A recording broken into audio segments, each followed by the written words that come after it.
It's me, Shaira. Today is September 30, 2024, and nire-record ko tong video na to kasi feeling ko hindi na naman ako okay. Feeling ko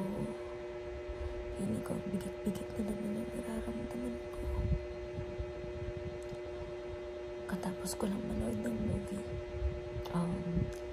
Yung movie pinanood ko is horror. And then suddenly,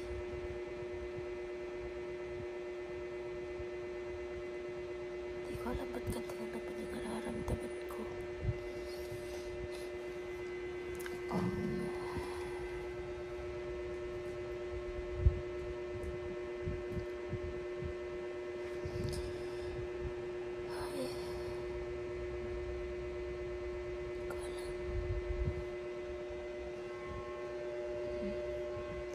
You know what?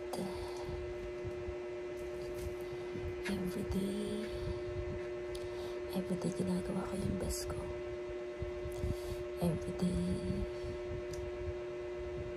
Everyday kinakaya ko lahat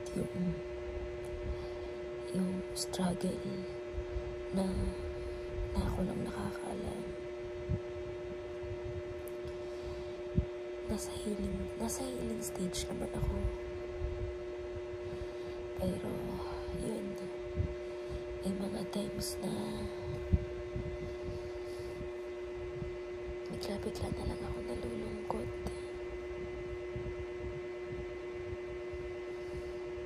I'll make sure na busy ako para kahit papano makalimutan ko yung nararamdaman ko. Ayoko nang maging crybaby. Ayoko na umiyak ako na umiyak. Pero hindi kasi madali. Hindi madali na magpanggap ka na okay ka, pero hindi ka naman talaga okay. Ang dami nangyari ngayong araw. Matanda ako na Eagles Club. Bumiyahe ako pa Alabang. Nakauwi ako ng GMA. Nakapagpamassage pa ako.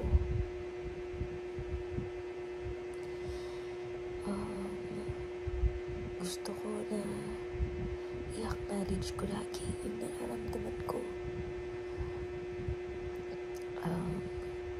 Pag malungkot ako. Pag masaya ako. Kaso, minsan, tulad ng ganito, okay naman ako kanina. Pero hindi ko alam kung ba't ganito yung nararamdaman ko.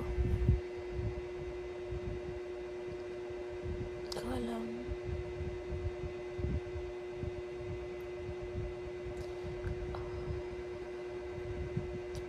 I'm trying my best na move forward every other day. Kaso, nahihirapan ako. Sinasabi ko sa sarili ko na gusto ko maging independent sa feelings ko. Na gusto ko i-manage yung sarili kong emotion na hindi ko kailangan ng ibang tao, na hindi ko kailangan na mapagkukwentuhan, pero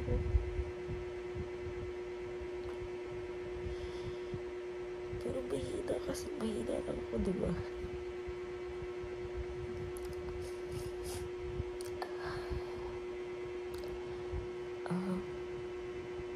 Nag-aaral ako,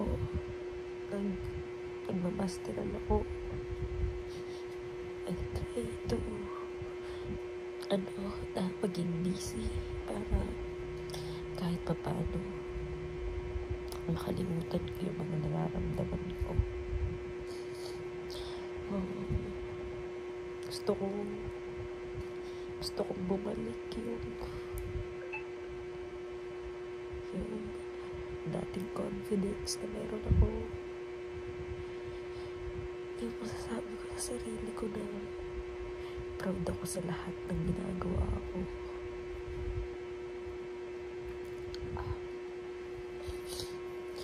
Pero ito ako, mabalik ulit ako sa ganitong sitwasyon eh. At totoo lang, ayoko na bumalik sa ganito. Ayoko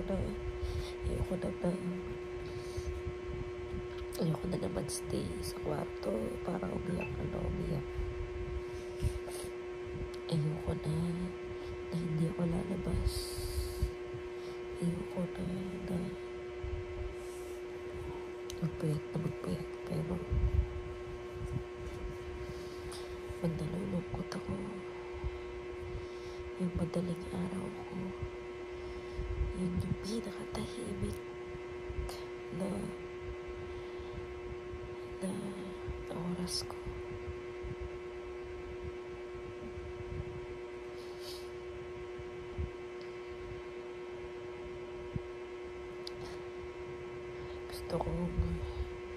Gusto kong harapin yung mga problema na meron ako.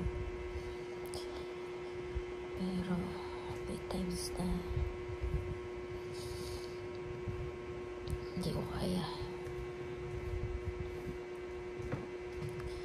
Ewan ko ba bakit napaka-softy ko. And mahirap pag hindi ka ganun kalakas.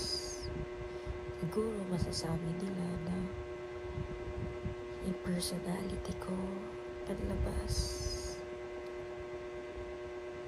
Kaya ko. Pero dito hindi ko kaya.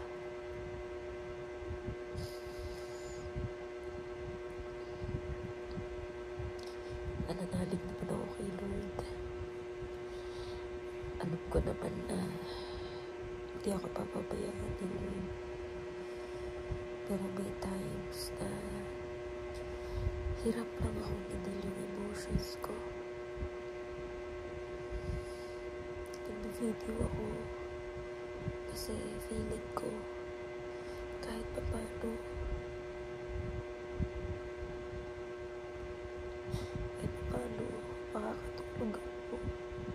makakatulog ako after nito. Yung hindi na ako dadaan ng 5 a.m. 4 a.m. na nakatulala lang ako bago ako patulog. Gusto kong umiyak kaya iniiyak ko.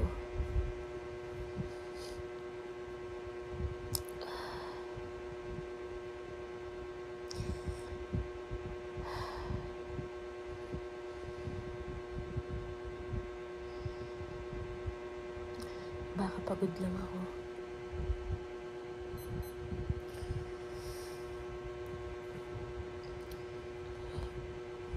Gusto ko na makita yung best version ng sarili ko.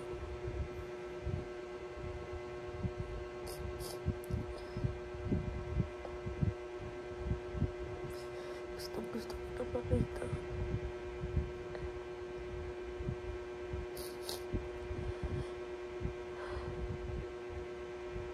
Kaso, hihirapan ako. Tawagin niyo na akong OA, maarte. Pero ito yung nararamdaman ko.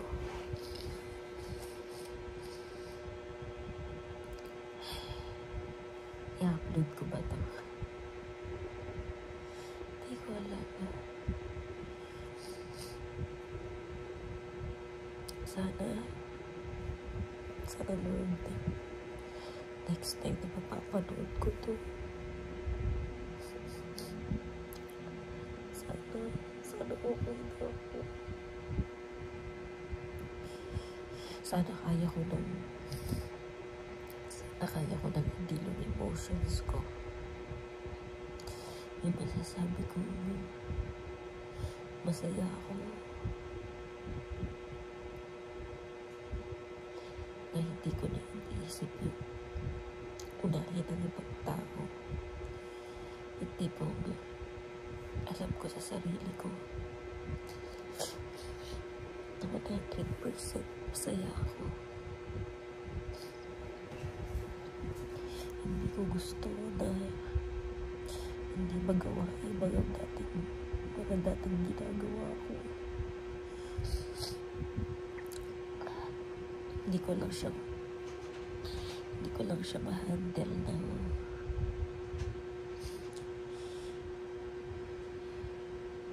sana kayanin pa ng sarili ko na hintayin ko yung best version ng sarili ko, na hindi ko kailangan dumepende sa iba para maging masaya. Hindi ko kailangan ng opinion ng iba. Dapat alam ko sa sarili ko, masaya ako.